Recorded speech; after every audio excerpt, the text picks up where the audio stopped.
Vamos lá, pessoal, dando continuidade ao nosso conteúdo de Teologia da Esperança, dentro da nossa disciplina de Teologia Contemporânea. Nesse vídeo nós vamos falar especificamente sobre Pannenberg, Wolfhart Pannenberg. Esse teólogo alemão, ele é nascido em 1928 e faleceu recentemente em 2014. Ele teve como sua primeira influência Nietzsche, né? Então é uma primeira influência conturbada, porque Nietzsche vai acreditar que o cristianismo é responsável pelo estado desastroso do mundo, ou seja, ele deposita no cristianismo a culpa da desgraça da humanidade. Então esse foi o início da vida acadêmica de Pannenberg. Mas ele teve uma experiência numa floresta em que ele, caminhando, um período ali de pôr do sol, ele viu uma luz.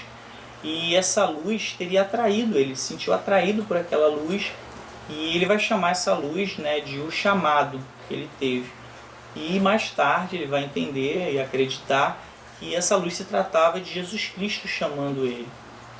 E ele estudou filosofia e teologia. A teologia ele decidiu estudar por conta da contradição que ele encontrou entre a vida de um professor que era cristão e aquela visão que ele tinha de cristianismo. Ele viu que aquilo ali não estava batendo, né? Se ele enxergava que o cristianismo é ocupado pela desgraça da humanidade e via um professor cristão que não caracterizava nenhuma desgraça, aquilo ali para ele era contraditório. E aquilo despertou interesse nele em fazer teologia. E nesse estudo da teologia ele vai chegar à conclusão que o cristianismo é a melhor filosofia. Ele tinha muita admiração por Barth e inclusive teve aula com o próprio Barth.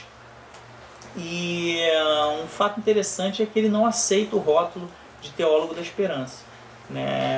Essa alcunha é recebida de fora. As pessoas que associam ele à teologia da esperança, principalmente por conta da ênfase no futuro. A teologia dele tem esse pensamento no porvir, esse direcionamento esperançoso em algo que está lá na frente, e essa ênfase no futuro, na escatologia, é o enfoque central da teologia da esperança. Então ele acaba se enquadrando na teologia da esperança, mas não concordava em ser um teólogo da esperança. A revelação de Deus é um completar da criação, não contradição. Quando a gente analisa a criação de Deus e a revelação divina, parece que são coisas distintas, né? A sensação que a gente tem: Deus criou o mundo, os seres, o planeta, tudo que Deus fez, e Deus tem uma revelação. Então isso aqui, a criação tem um viés mais físico, científico, e a revelação é uma coisa mais espiritual, estão separadas. Essa é a sensação que se tem. Ele vai dizer o seguinte: a revelação vem completar a criação. Deus cria o mundo e se revela, então uma coisa completa a outra. Existem implicações religiosas nas experiências seculares, ou seja, essa mesma relação de revelação, né, completando a criação. Ele vai dizer que em qualquer relação secular, em qualquer experiência no mundo que você tenha, tem uma implicação religiosa por trás. Tá? Então as coisas estão interligadas. A vivência espiritual e a vivência material, elas têm uma correlação, tá, entre elas. Pannenberg foi um defensor ferrenho do ecumenismo, tá? Em especial, né, as doutrinas evangélicas ou protestantes com o catolicismo. Ele vai dizer que a unidade é a única maneira da igreja poder se dirigir com credibilidade à sociedade secular contemporânea. E eu até compartilho dessa ideia de Pannenberg, né? Acho que vale a gente frisar que realmente a dissensão, né, a separação que existe entre muitas igrejas, né, falo em especial das igrejas evangélicas, acaba tirando um pouco da credibilidade dos nossos feitos. Não acredito que tire a credibilidade no sentido de crer em Deus, ao ponto de impedir a salvação, até porque é o Espírito Santo que convence, mas no sentido dos nossos afazeres, da nossa palavra em meio à sociedade, tira a credibilidade. Porque a visão que se tem de fora é de que está cada um caminhando para um jeito. Todo mundo fala que serve a Deus, mas cada um está pensando de uma forma diferente, cada um caminhando. Então, se você vê um monte de gente caminhando para lugares diferentes, pô, peraí, alguém deve estar indo para o lugar errado, ou todo mundo está indo para o lugar errado, ninguém sabe qual é o certo. E ele vai estender isso ao cristianismo de modo geral, incluindo o catolicismo. A visão é que, se todos andam unidos, isso vai dar credibilidade à sociedade, né? Principalmente a sociedade secular contemporânea, que está cansada de ver a separação entre as doutrinas religiosas. O reino escatológico de Deus é a esperança do mundo.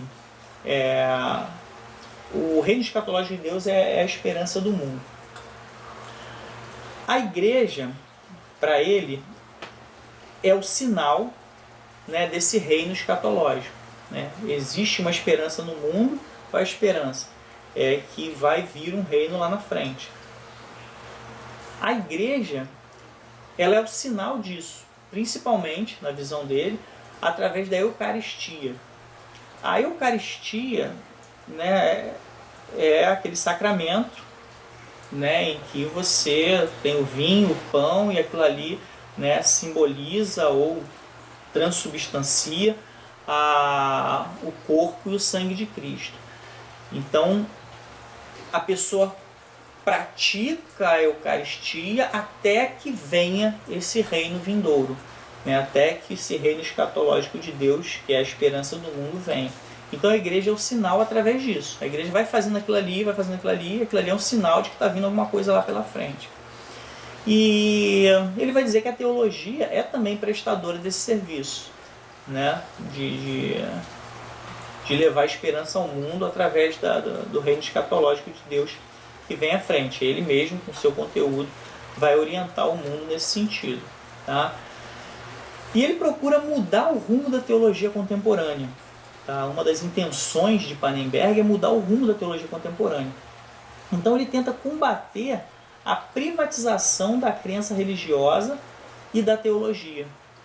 Se a gente for analisar, a crença religiosa e a teologia, ela está no ambiente privado, e cada vez mais privado, né? Se antes havia um direcionamento, mesmo considerando seus equívocos, lá na Idade Média você tinha uma direção. As autoridades eclesiásticas, a tradição, davam uma direção. Tá? Não quero entrar no mérito aqui dos desvios doutrinários, dos desvios teológicos, mas havia uma direção, né? E as pessoas se adaptavam àquilo ali e tomavam o mesmo rumo. Hoje já é diferente. Mesmo numa mesma comunidade, numa comunidade de fé, cada um tem a sua experiência pessoal. Cada um tem a sua realidade de fé, ao ponto até mesmo de estarem numa mesma comunidade, mas pensando de formas completamente distintas, cada um indo para um caminho diferente. E ele tenta combater essa privatização, essa condição privada da teologia e da crença religiosa. Tentar dar uma direção para todo mundo. Ele vai dizer que os últimos 2 séculos a teologia se voltou para o pietismo. O pietismo está relacionado a isso, a uma experiência individual. Você viveu uma experiência religiosa a partir da tua experiência individual. Então, os últimos 2 séculos, segundo ele, a teologia foi direcionada para o pietismo. E, pelo que a gente vê, está cada vez mais individualizada, né? A teologia e as crenças, as convicções religiosas. As pessoas, hoje a gente tem os desigrejados, por exemplo, são pessoas que não fazem parte de nenhuma comunidade de fé, ou seja, a pessoa tem aquela experiência, está ele em casa, vivendo ele Deus, e a experiência religiosa dele é aquela ali individual dele, e independe de um direcionamento teológico, independe de uma comunidade de fé, independe de um líder religioso direcionando. E ele mostra isso, né, que nos últimos 2 séculos se voltou para esse pietismo, e aparentemente, aí não ele, mas eu imagino que isso está canalizado para se tornar ainda mais forte, Hoje nós vivemos essa pandemia em que nem para a igreja as pessoas estão indo, então cada vez mais as pessoas estão reclusas dentro de suas casas, vivendo suas experiências pessoais com Deus. Então é possível que isso ainda fique ainda mais forte. E nessa linha ele vai tentar dar um direcionamento, incluindo aí as várias doutrinas cristãs, né? Catolicismo, igrejas evangélicas, e eu até vislumbro a possibilidade e acredito na importância desse congraçamento, não necessariamente entre uma igreja católica e uma igreja evangélica. Eu acho que existem bastante diferenças que poderiam ocasionar algum tipo de ruptura de entendimento, mas as igrejas evangélicas, de um modo geral, elas andam muito separadas, e eu compartilho da ideia que deveria haver uma união, sim, nesse sentido.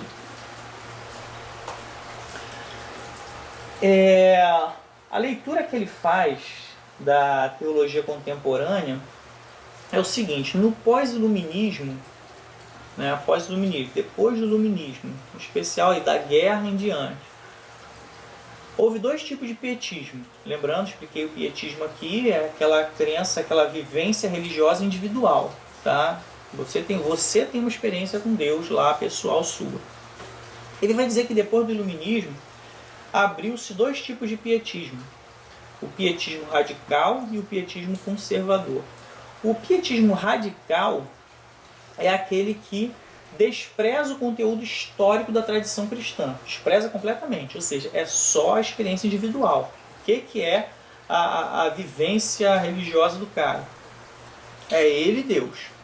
Tá? Isso aí é o pietismo radical. Não importa a doutrina, não importa os conteúdos históricos, eles desprezam completamente. E essa é a linha, mais ou menos, segundo ele vai dizer que é a linha de Rudolf Bultmann. Né? Bultmann, a gente vai ter, se Deus permitir, um vídeo falando só sobre ele. Né? Vamos chamar de colaborador de Barth, né? Um expoente também da neo-ortodoxia. E ele vai valorizar essa questão da experiência individual na vivência religiosa, né? Ao ponto de haver um detrimento do conteúdo histórico da tradição cristã. Já o pietismo conservador vai ter os aspectos históricos, vão se basear na experiência da fé, né? Isso é mais ou menos ali a tese de Lutero, tá? Então, o pietismo conservador, o cara vai ter a experiência individual dele, mas essa experiência individual, ela vai ter uma base histórica, né?